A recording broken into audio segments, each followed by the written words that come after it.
कि आप देख रहे हैं शिव शक्ति मंदिर, ये सड़क निर्माण के कार्य में ध्वस्त हो रहा है इसका, तो हम लोगों ने इसको और निर्माण कराया इस शिव शक्ति नर्मदेश्वर महादेव का।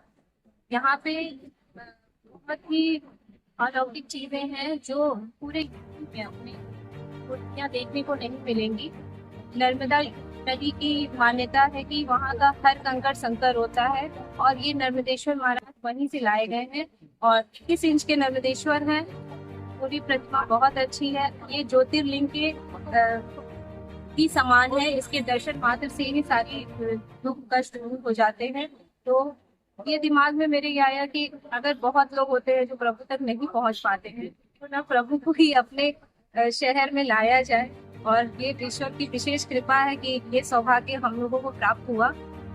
और दूसरी एक विशेषता इस मंदिर की ये है, इंडिया में उड़ीसा में नीलगिरी पर्वत से जो ब्लैक पत्थर के नीलगिरी पत्थर होता है, उससे बालासर में पंचमुखी हनुमान जी हैं। पूरे इंडिया में एक ही है, वहां से प्रेरणा मुझे मिली कि पंचमुखी दक्षिणामुखी पंचमुखी हनुमान जी की यहाँ हम लोग स्थापना करें। एक विशेषता ये है, ये पूरे यूपी में आपको कहीं नहीं दिखेगी इस मूर्ति।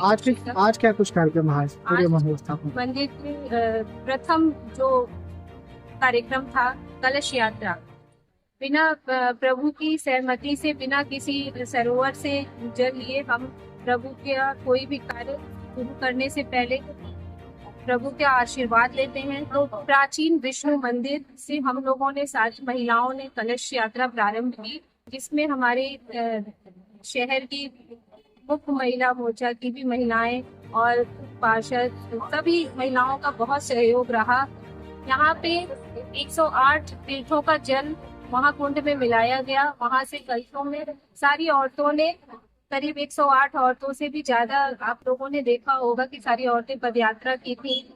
और बहुत ही अच्छे महादेव के आशीर्वाद से कलश यात्रा विष्णु मंदिर से प्रारंभ होकर अष्टन चौराहे पे स्थित देवी कॉलोनी में नर्मदेश्वर महादेव का जो नव निर्मित मंदिर है, उसकी स्थापना के लिए हम महिलाएं यहाँ आई हैं।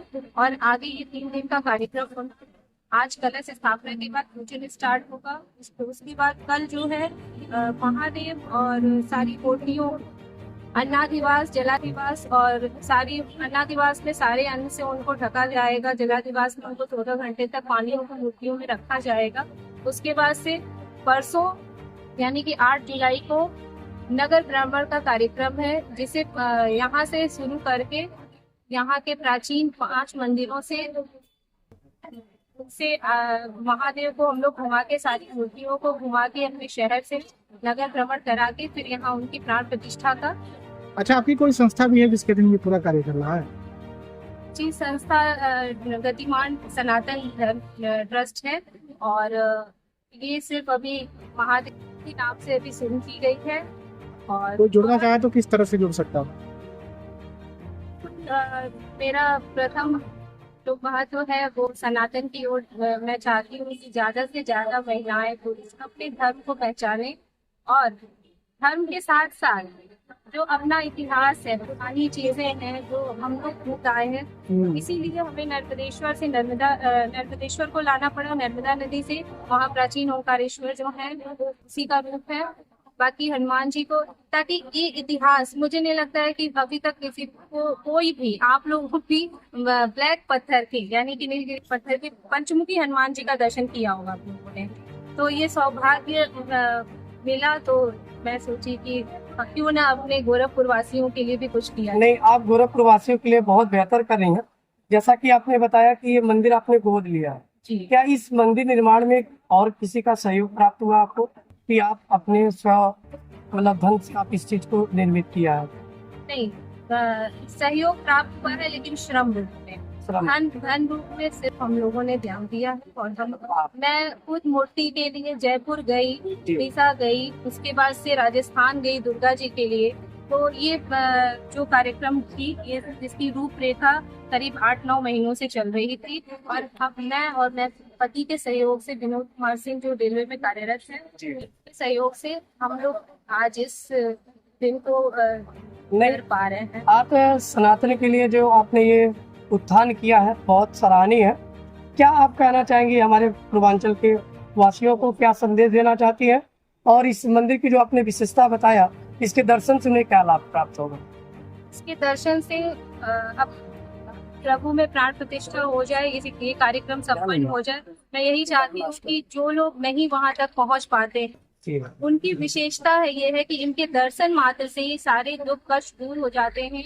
और जो काले पत्थर के पंचमुखी हनुमान जी हैं, वो काले इसलिए है क्योंकि जिसके ऊपर शनि की छाया या कुछ साढ़े सती या कोई भी प्रॉब्लम होती है, सिर्फ उनके झलक मात्र से ही ये कष्ट उनके दूर हो जाते हैं। तो मुझे लगता है कि ये सब करने से अगर किसी का, क्योंकि हमारे यहाँ धार्मिक प्रवृत्ति के सभी लोग हैं, एक छोटा सा प्रयास है जो महादेव ने आदेश किया और हम लोगों को ये सौभाग्य प्राप्त हुआ कि ये प्रवृत्ति हुआ। आज के समय में जो सनातन धर्म से लोगों का कुछ झुकाव दूर होता जा रहा है, इसको लेकर जो युवा पीढ़ी है उसको क्या कुछ आप कहना चाहते हैं, उन लोगों के लिए एक मैसेज? युवा पीढ़ी के लिए यही कहना चाहती हूँ कि युवा पीढ़ी की कोई गलती नहीं है, संस्कार अपने घर से आते हैं। कि पेरेंट्स अगर चाहे तो अपने जो पूर्वज हैं, चाहे अपने घर में कुछ चीजें जो इतिहास है हमारे, उनको जरूर उनके बारे में बताना चाहिए। अब ये जो चीजें आज मैं सबको बता रही हूँ कि हनुमान जी उड़ीसा से बालासर से आए, पूरे यूपी में आपको कहीं नहीं दिखेंगे। नर्मदा नदी से जो कंकड़ जो पत्थर आया, वो यहाँ की एक विशेषता और है कि हर पत्थर में वो आकार पानी से बनता है, उसमें लिंग में कोई ना कोई आकार रहता ही रहता है, चाहे वो त्रिशूल हो, चाहे शिव शक्ति का रूप हो, चाहे तिलक का रूप हो, चाहे शंख का हो, चाहे नाग का हो। तो ये अपने आप में ही मान्यता है, उसको प्रतिष्ठा की कोई जरूरत नहीं होती। अपने आप में इसको पाठ शिवलिंग भी कहा जाता है। इसको अंतर ध्यान करके, चाहे सिर्फ दर्शन मात्र से ही ओंकारेश्वर जैसे ज्योतिर्लिंग के बराबरी मान्यता है कि इसके दर्शन मात्र से उसके दर्शन होते हैं। एक ज्योतिर्लिंग। एक सवाल यहाँ पे मैडम ये आ रहा है, जो कि सम्मानित मीडिया के माध्यम से हम जनता को भी बताना चाहते हैं कि इस मंदिर की स्थापना का विचार या प्रेरणा आपके मन में कैसे आया? प्रेरणा ये है कि पुराना मंदिर है, आप देख सकते हैं, और ये सड़क निर्माण कार्य में नाली में आ रहा है। क्योंकि अब हमें समाज की भी व्यवस्था देखनी है, सरकार व्यवस्था देख रही है, रोड का निर्माण कर रही है, हर चीज से सबकी सुविधाओं के लिए किया जा रहा है। और ये 100 साल से भी पुराना मंदिर है।